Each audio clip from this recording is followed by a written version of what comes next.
In northern Arizona, a steady stream of cars is checked in at the gates of the Grand Canyon National Park.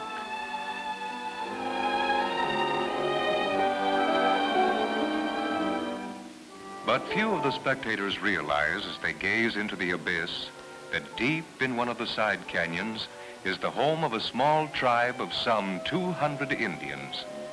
This is Havasupai, which translated literally means land of the sky blue water people.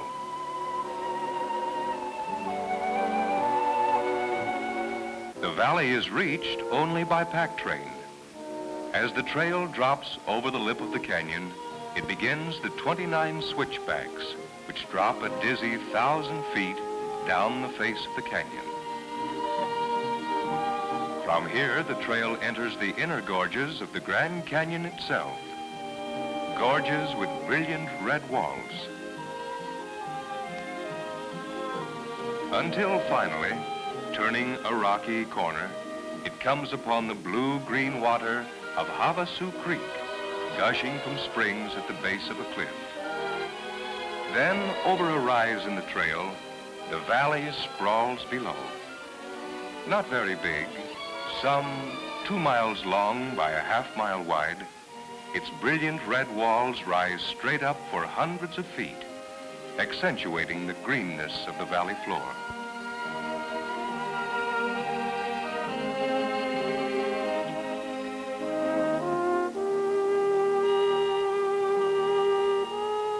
In addition to the 2 pinnacles found at the entrance to the valley, there are 2 others high on the top of the canyon walls called the Old Man and the Old Woman. Legend has it that when either or both of these fall, doom will come to the tribe. At the end of the valley, lined by cottonwoods, is what is known as the main street of Supai. Along here passes most of the life of the village. Along here plods the food train, for everything which enters or leaves the canyon must enter or leave by pack train. And there seems to be no end to the variety and size of the loads which these animals carry.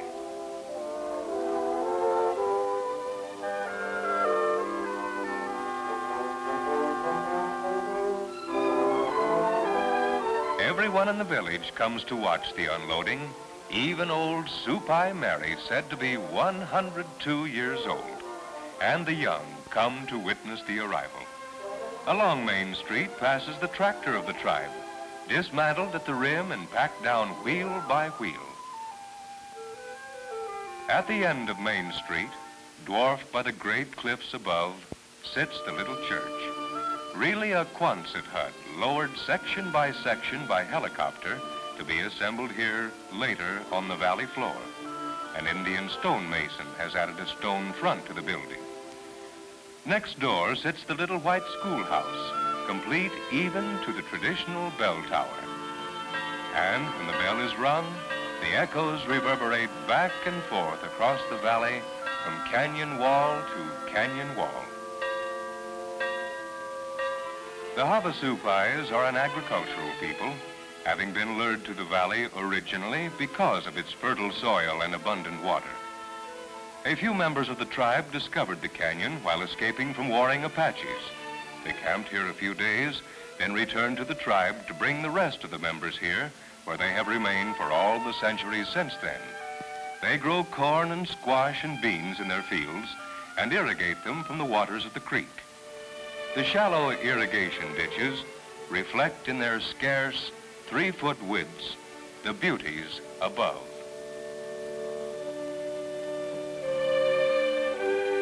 High on the cliffs, in natural caves and in natural ledges, such as the one here dwarfing the white figure in it, we find the deep round holes dug by the earliest Havasupais for the burial of their corn for safekeeping during raids.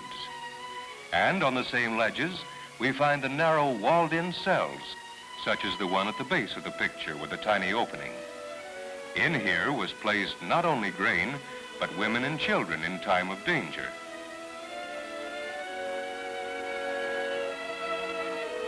Now most useful as a place to change movie film.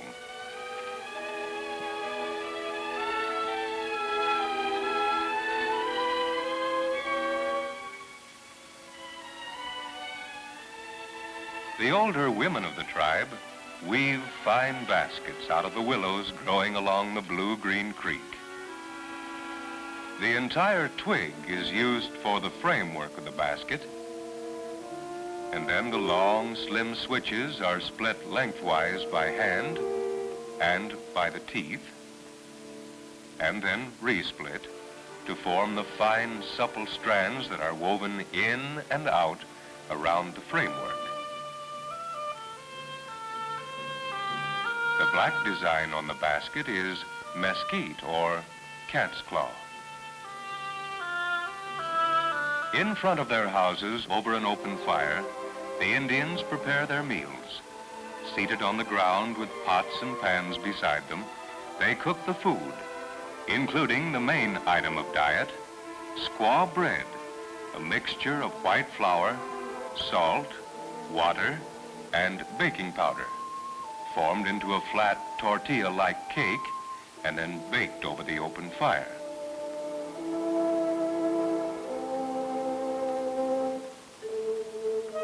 On certain days of the week, sweat bathers, stripped to breechcloth, prepare the small dugout sweat lodges for use.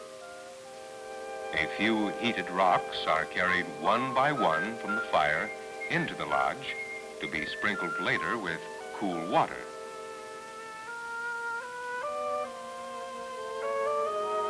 When the bather enters the lodge, he closes the opening by means of the blankets, and inside chants to the rocks, asking that they send their healing power to prevent illness.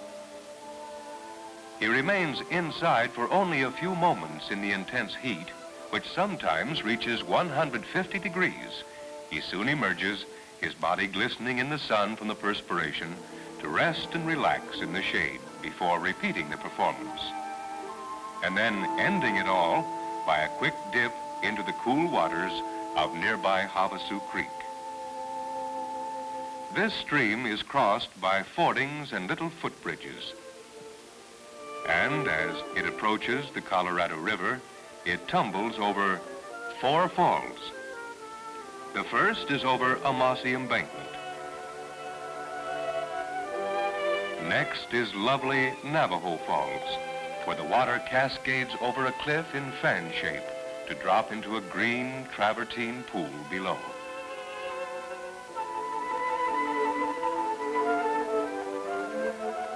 A short distance down trail is the most beautiful of the 4 cataracts, Havasu Falls. The water plumes over the brilliant red cliff in 2 silvery ribbons. Carbonate Canyon joins cataract canyons here at the base of the falls. On the face of the cliff, we find the curtains and draperies of travertine deposited by the shifting mist of the tumbling water.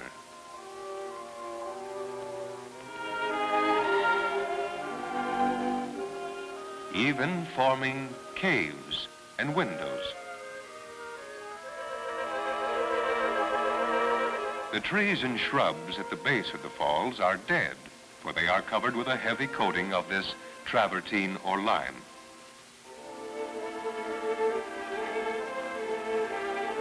Here are the roots of an old fig tree covered with travertine. A bit of the root is removed to leave a deep, pipe-like cavity. Below the Havasu Falls, the trail skirts close to the brink of Mooney Falls. Mooney was named for an old prospector who lost his life in attempting to lower himself over the cliff in search of gold and silver farther down in the valley. Mooney Falls are 60 feet higher than Niagara, 220 feet high. Again, on the cliff face, beside the falls, are the curtains and draperies of travertine.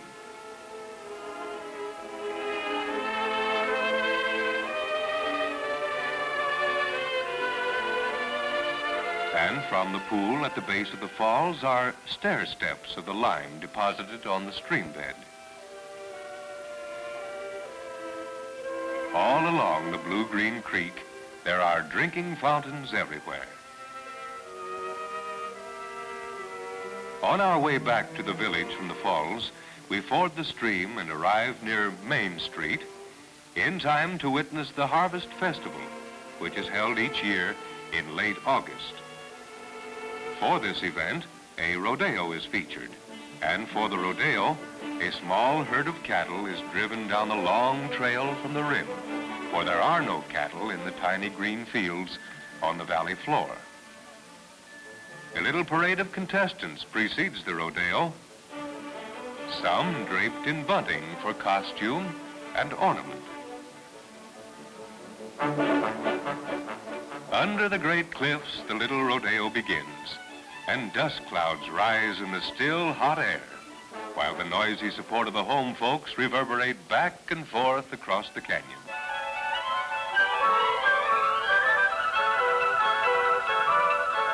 We watched the riding and roping until a golden sun sank behind the canyon walls. It was hard to realize that next day we must say farewell to these friendly, soft-spoken people. But we saddled our pack train, forded the blue-green waters of Havasu Creek for the last time. We headed up the long and difficult trail to the faraway rim. It was with real reluctance that we said farewell to the Havasupais in their hidden green valley, the tribe of the turquoise water.